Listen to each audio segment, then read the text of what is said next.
Welcome to Partners for Advancing Health Equity, a podcast bringing together people working on the forefront of addressing issues of health justice. Here, we create a space for in-depth conversations about what it will take to create the conditions that allow all people to live their healthiest life possible.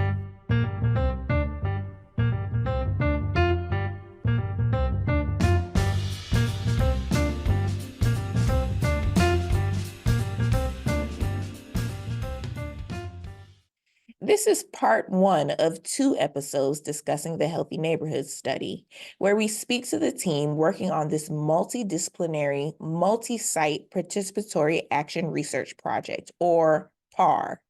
The study is focused on neighborhood improvement, community resilience, and the importance of community collaborators leading change in their neighborhoods, the city, and the region. We had a lively conversation with our guests, who were 4 Black women with different ethnic backgrounds and lived experiences. Because of this, they were able to provide diverse and compelling perspectives on the important work that they are doing. Hello, and welcome to the Partners for Advancing Health Equity podcast. I'm your host, Karen Bell, Associate Director for Partners for Advancing Health Equity and Assistant Professor at Tulane University School of Public Health and Tropical Medicine. I'm excited today because we have several guests joining us. First, we have Dr. Patrice C. Williams, who is an Assistant Research Professor of Participatory Action Research and Provost Impact Fellow in the School of Public Policy and Urban Affairs at Northeastern University. Her work focuses on community-driven approaches to addressing health inequities and housing insecurity processes, from green space redevelopment, climate exposures, and climate adaptation and mitigation strategies. Hi, Patrice. Hi, thank you so much for having me. I'm very excited to talk today. Of course, we are excited to have you. Next, we also have joining us Vedette Gavin, who is a public health research consultant with more than 20 years of experience leading participatory research with communities for health equity. She is the Coll principal investigator for the Healthy Neighborhoods Study. Hi, Vedette. Hey, Karen. Thanks for having me. And hey, y'all. Thank you. Third, we have Robin Gibson, who is founder and principal of REG Solutions and Mattapan Resident Researcher Coordinator for the Healthy Neighborhood Study. Her work brings decision-making back to the community with a focus on amplifying resident voices around environmental justice, neighborhood development, and creating inclusive, sustainable spaces. Hi, Robin. Hi, Karen. Thank you for having me join you. Thank you. And lastly, but definitely not least, we have Dina Abreu, who is the new Bedford resident researcher for the Healthy Neighborhood Study and a community activist committed to seeing her community thrive. Hi, thank you for having me. Thank you. Thank you all. I'm very excited. I'm excited for this conversation and for what everybody is going to learn, but also for what everybody can take with them from this conversation. So first, I'm going to start by asking you, Patrice, to share a little bit about this project, or really just introduce it. You actually started off as a health policy research scholar, which is a program by the Robert Wood Johnson Foundation. And now you're doing participatory action research in Boston. Can you tell us about this current research on the Healthy Neighborhood Study? Sure. Actually, the two things are connected. And you will see through the people who are here today how it all started from that. So through the Health Policy Research Scholars Program, for those who may not know, it's a 4-year doctoral program that helps students who want to use their different research skills and add a health equity, seeing how their work can have a policy impact. And Vedette was one of my coaches that was assigned to me as a 3rd-year person through this 4-year program. That's how we met. And through that time, she knew how much I loved doing community engaged work. I was always worried, but I have a job doing what it is that I wanted to do. Lo and behold, she had strategic plans behind going on. And when I became a postdoc, she contacted me. She said, we have an opportunity for you to come work with us as a research scientist for the Healthy Neighborhood Study. Are you willing to like move to Boston to work on this? And that's how I ended up here. So through that project, I ended up working on the Healthy Neighborhood Study, which is, we're going into our 8th year, if I'm not mistaken. It's a multi-site, multidisciplinary participatory action research where it is driven completely by residents, and it's focusing on how is urban planning decision-making is particularly started around transit-oriented research or really like urban development that's happening in communities. How is it impacting their health? And it's actually led by a consortium, which is the Healthy Neighborhoods Research Consortium, which includes 45 resident researchers, academic partners. Now in my new role, I'm considered one of those academic partners. It includes public agencies like the Planning Agency and also the Public Health Agency from Massachusetts, and a whole host of other grassroots organizations. So we have 9 grassroots organizations that are based in each of the 9 different communities that this work is happening in the greater Boston area. Vedette, do you want to share, since the project started, you're the co-PI, do you want to share more about the Healthy Neighborhood Study? Sure. Yeah. So like Patrice said, I think I met her maybe year 4 into the journey of the study. But Dina and Robin are here, who are OGs to the study, really helped to design it and shape it. And back in 2015, when we started, Boston and its historically Black neighborhoods in particular were facing a lot of investment, which sounds like a good thing. There was lots of planning around smart growth and transit-oriented development, and this real focus on like, oh, if we can seize the moment, we can improve life expectancy, we can improve walkability, we can kind of do all of these things from a planning perspective. And at the same time, on the ground in communities, like, people were organizing because we knew what was coming, which was gentrification that leads to displacement, which was people being priced out. Boston's, that process has happened for decades in different communities across the country and around the world. So it wasn't hard to predict that that would be happening. And so when we thought about like, what is the most valuable contribution we can make through PAR to like really inform what building a healthy community looks like and how community change needs to actually happen so that it protects the health of the people and populations who are most vulnerable to poor health impacts, it's like, oh, we can actually study how neighborhoods should change, not just what should change. So not just thinking about, oh, a bike lane here, a green space there, but how does that green space get there? And who owns it? And what benefit does it create? Or who can access it? And what benefit does it create to the people who are living there? And so we had an opportunity to actually do an evaluation of some development projects. And we decided like, no, we should use this opportunity for PAR to move away from the what and talk about the how. And so I was fortunate enough to meet Robin and Dina in those first 2 years who were already, before this research project, leading work in their communities about this very thing, about housing affordability from the policy perspective. That's Dina.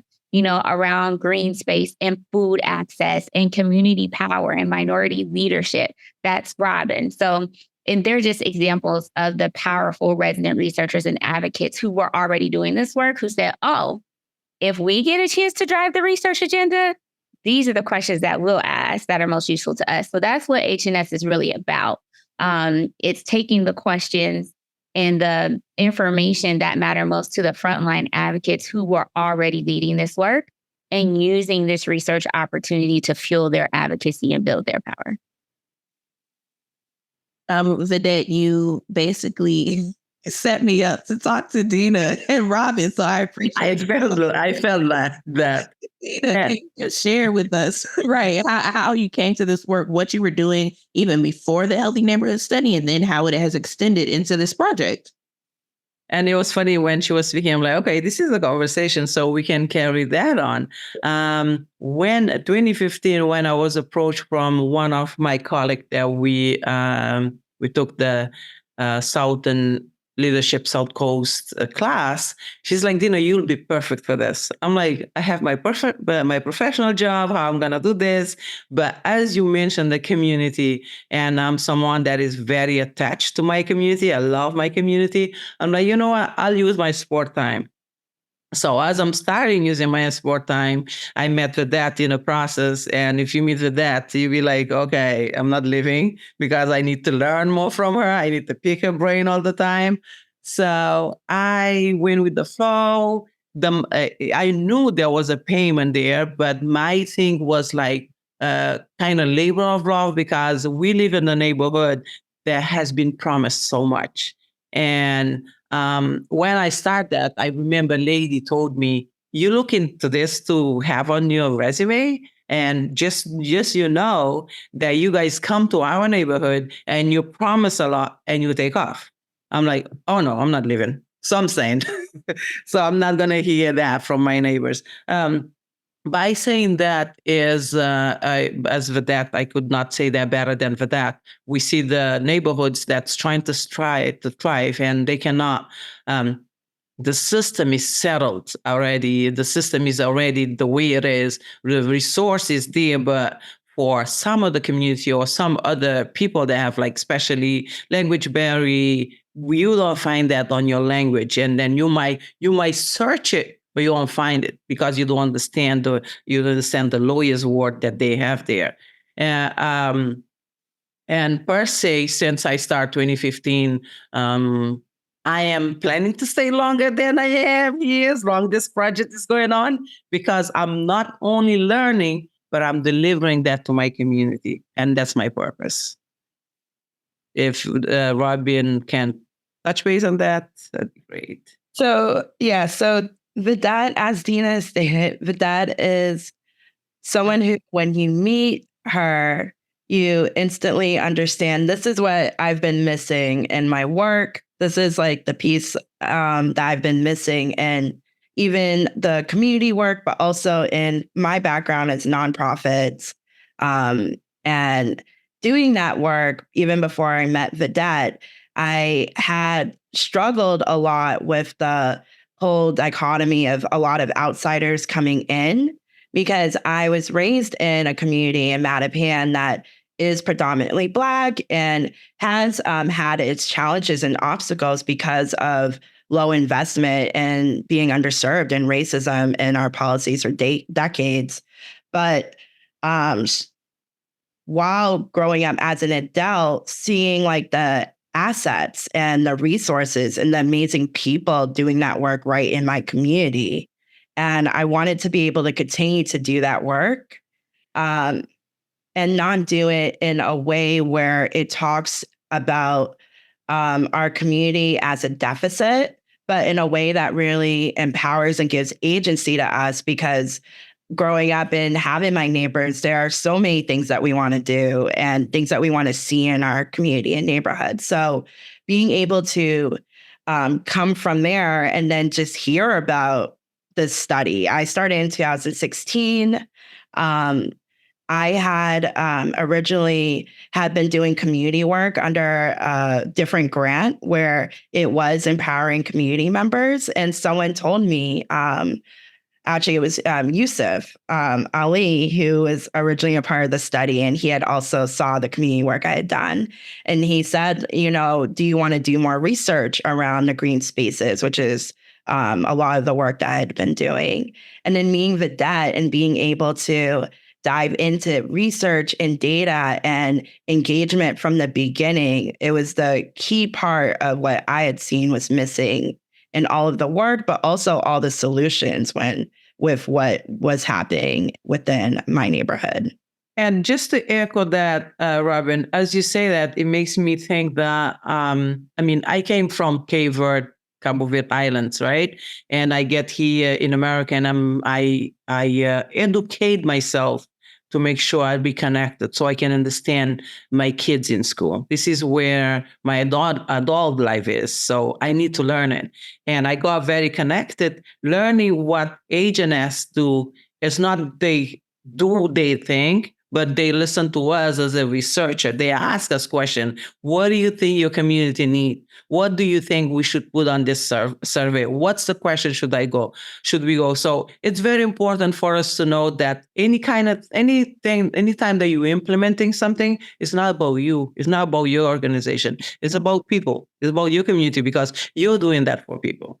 So that makes us, okay, this is the project that I want to be. This is why I'm here. I might be sometimes, I know it's hard for you guys to say, Dina, fill up that doodle pool. Yeah, I know that. But it's our professional life. I'm like, I want to do this. It's my sport time, but I'm not going to give up. So that's why I'm here. And thank you for having us. Dina, I think you also highlight a really important thing, which is treating everyone as equal collaborators. A lot of academics that engage in this work, we already know there's this hierarchy, but they emphasize it. For us, we are always just like, even when we introduce ourselves, I purposely did not introduce myself as Dr. Patrice Williams. I'm Patrice. I've just moved to Boston. I have these skills. How can I be useful in generating data for you guys or doing the analyses? It wasn't until later people actually learned all this other stuff because I felt like that was not important. It's about relationship building. It's about we are equal, we are collaborators. We all have something of value to add to the project and not what I think is more valuable than what Dina has to add to the conversation. And I just think that's so vital to this is always having to remind myself, like even as I was going through this process, I had to unlearn some of the things that I learned as a doctoral student because you're taught, you're the expert, you know what's going on, you're a leader, you're this. But how can I tell someone who's living this life daily what's best for them when I don't live in the same situation, right? How can I fully understand the full scope of what's going on if I'm not in conversation with the people that are living this and are dealing with this and are advocating for it, but no one will listen? So I just thank you for bringing that up, Dina, because I think that is so core to what it is that we do. It's the level of respect and a level of just camaraderie of it doesn't matter where you've been, what you're doing, what language you speak. We all want to be able to build a relationship and be able to move something forward together as a community. Amen. Thank you for summing it up like that. I think I wanted to ask, why do you all think that you all are able to do this type of work in the way that you're doing it when other people might say that they are doing participatory action research and they're really not? There's not that level of respect that you talked about. All of the voices aren't being heard. What is maybe not special, that might not be the right word, but what is it that you all do that makes this thing go, that allows it to be truly collaborative, community? Honestly, that's what I'm hearing here. It's community. What is happening here? I think that would be, oh, go ahead. I was going to say let go for it. That's what I say. Listener. And why I say listener, because we are the researcher for our community. But until they're able to listen to what we say, we won't go nowhere. So the reason why I say, let me start is because you have, back when we say, you have the bread and cheese in your hand, right? And you cut it. So in order for you to do it, to do inequality, you have to listen to who's living it. And they are. So that can take over. They listen. I think that's right. And I think that that begins with, as people, the belief that what you are hearing from the person you're hearing it from has value.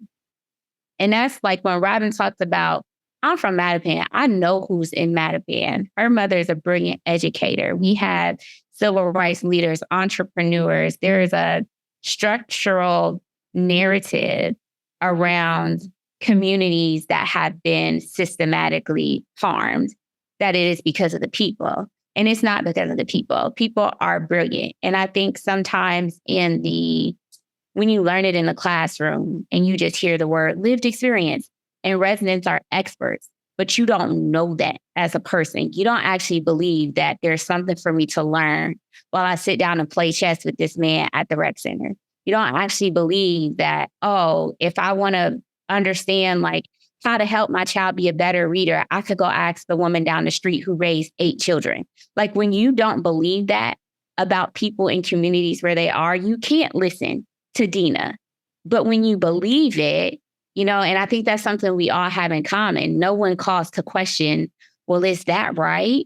No one ever thinks when Robin offers, we should be asking this question, not that question. Well, who is Robin to frame a question? It's like, yeah, that's exactly right.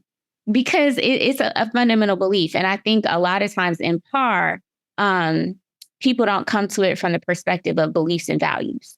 They start with process.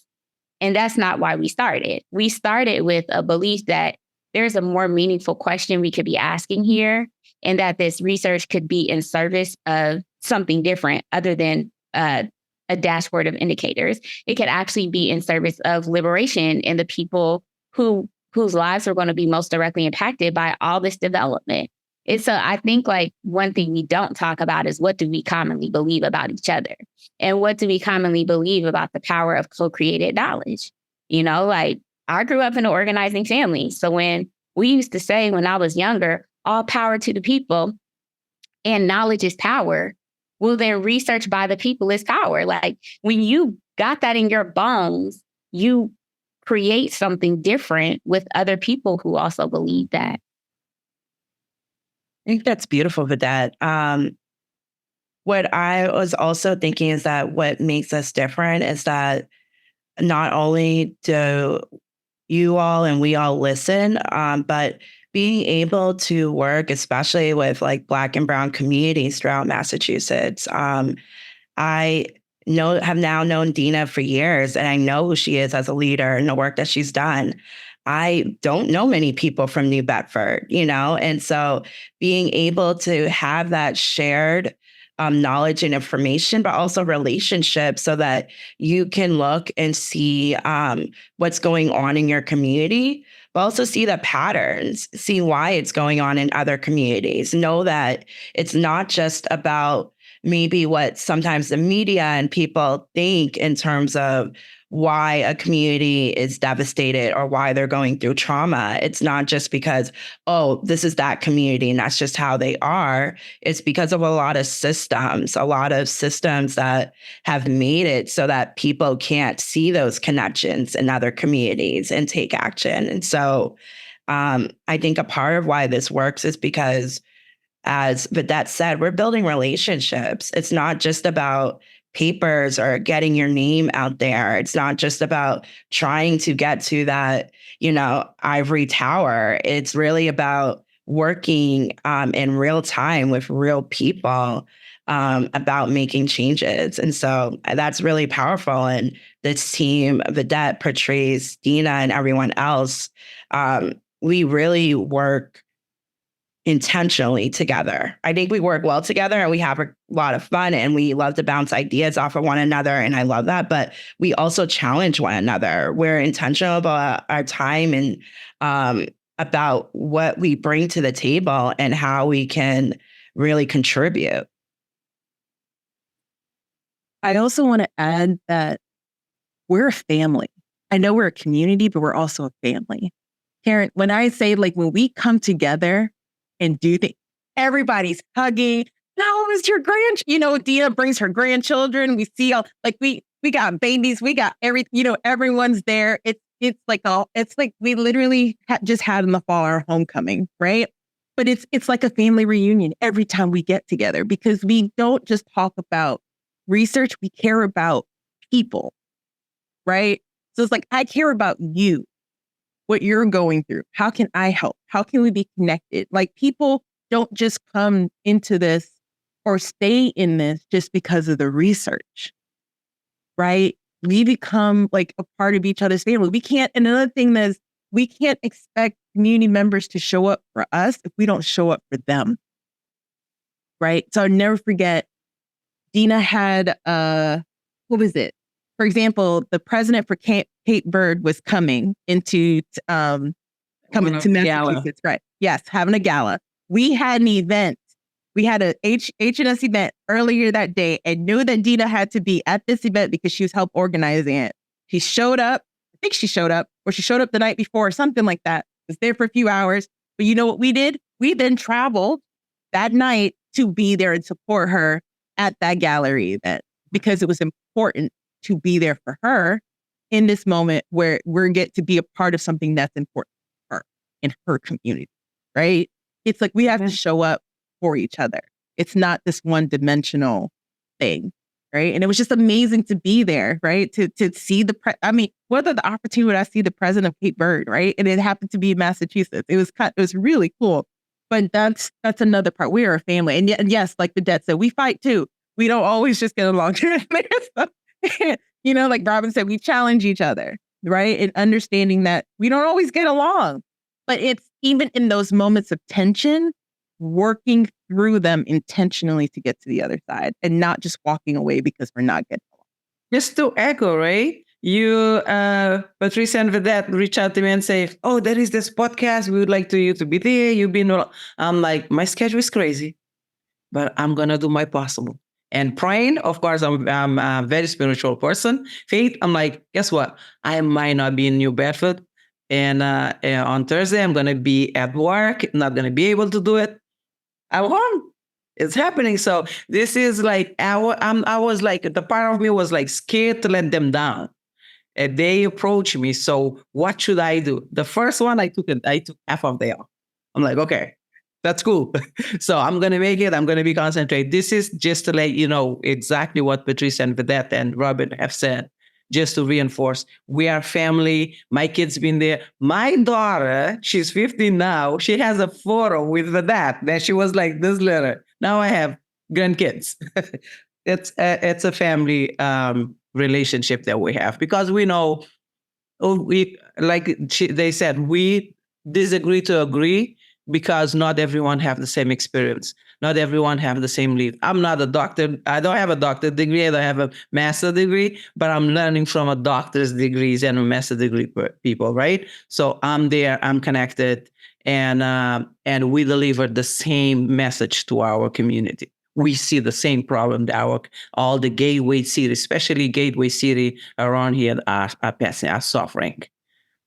And I'll say one more thing operationally because of who's tuning into this podcast. Another response to what are we doing that makes it work is like the shared responsibility and ownership between partner organizations is really important because we recognize like in PAR and in the public sector, like in general, like organizations are rewarded for like claiming that they own things. This belongs to, it's whoever's study, it's CLF study, it's MIT study. You'd see people write things like our resident partners. Who is our? You don't possess people, right? And so one thing that's really important that we did very early on in the study was like the reason we switched from Community Advisory Board, which is what the original grant that funded me to even be hired to start this project said we were going to have an advisory board for research. And the reason we switched to a consortium is because consortium partners have shared ownership of and responsibility for a research agenda, right? So there are 9 community-based organizations who have shared ownership of and responsibility for a research agenda. All the resident researchers who are working within those organizations are co-investigators. There are 3 academic partners who work with those 9 partners and those resident researchers to have shared ownership of and responsibility for a research agenda, right? And so operationally, this means like our grant agreements, our subawards, give different partners control. There's checks and balances. There is not one organization who can say, we're going to change H&S's budget to be this.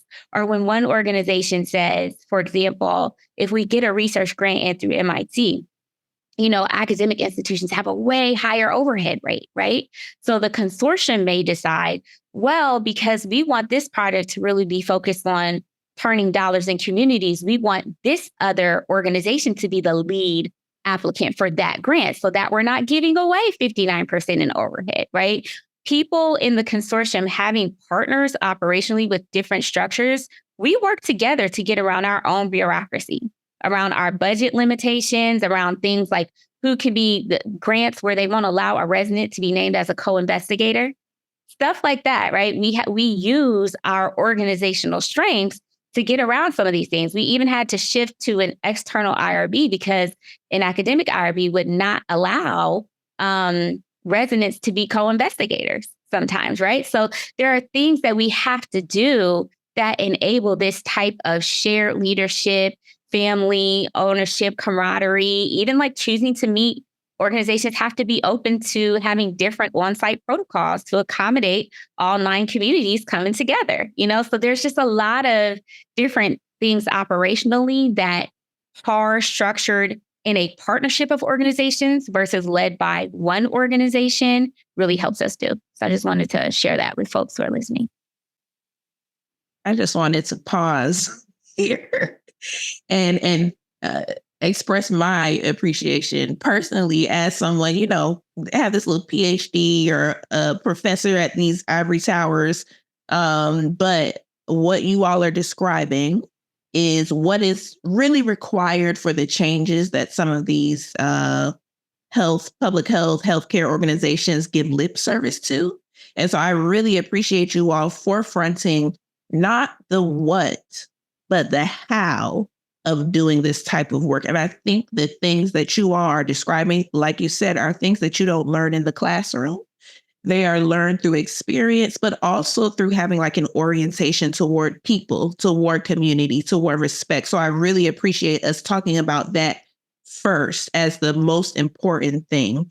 But I did want to ask a little bit about the what, about the Healthy Neighborhoods study. While we were preparing for this, you all talked about naming the player, naming the game. And I know that's one of the core parts of what you all are doing. So if anyone could explain that area and just sort of tell us what the Healthy Neighborhood Study is doing even right now. Be sure to tune into the second part of this episode, where we will hear the answers to this question, including how our guests identified the influence of investors and other players, and how they are holding them accountable in neighborhood development projects. And if you have any thoughts to add to the conversation, be sure to comment on our podcast episode page at Spreaker.com or on our social media channels. Thanks for listening. Thank you for joining us this episode of Partners for Advancing Health Equity. Be sure to visit our website and become a member of our collaborative at partnersforhealthequity.org. That's partners, the number 4, healthequity.org. Follow us on Facebook, LinkedIn, and Twitter. And be sure to subscribe wherever you enjoy your podcasts. Partners for Advancing Health Equity is led by Tulane University School of Public Health and Tropical Medicine, is part of the Tulane Institute for Health Equity, and is supported by a grant from the Robert Wood Johnson Foundation. Until next time.